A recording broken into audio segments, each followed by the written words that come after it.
negotiation does tell you a lot about, you see, in any business context, a negotiation is never a one-off, is it? It's always part of a longer term relationship, whether that's a commercial relationship, whether that's a job, whether that's some form of collaboration. So, it is I think it is an opportunity to find out about that person. And sometimes you can get warning signs. Just think of an example the other week. A woman had been through quite senior level, been through several rounds. I mean, it wasn't super, director level in her organization. And she got to the point of negotiation and made an offer. She was trying to negotiate, and she got stonewalled for about 2 hours.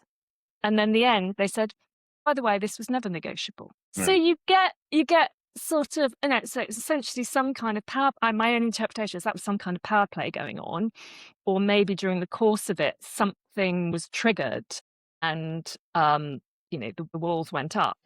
So clearly, to me, that's a sign, that's a red flag that you know that relationship was not to be for whatever reason. There was something, that could have been a poison child. That was a red flag that would not have gone well had she proceeded further. So I think it's a conversation that does reveal things about, whether, about that relationship and whether you want to proceed with it. Mm.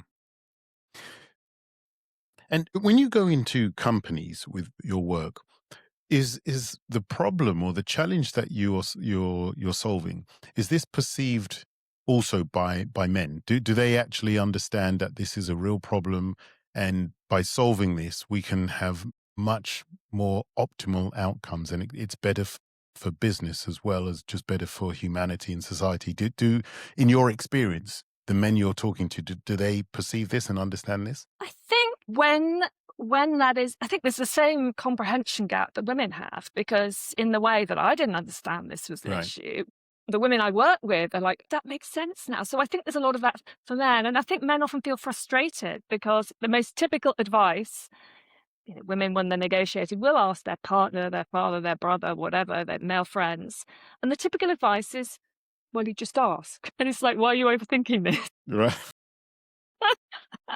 Which is, Yeah. actually quite rational, Yeah. because it's well intended, because perhaps there are lots of men out there who have just gone into negotiations, not overthought it, and maybe not optimized the outcome, but they've done pretty well over the years. It's kind of worked. So the fact that women are ruminating, fearful, Mm. running through all sorts of scenarios. If I said this, what might they say? What if they push Yeah. back? That kind of baffles, I think, men, because they think, oh, for God's sake, Yeah.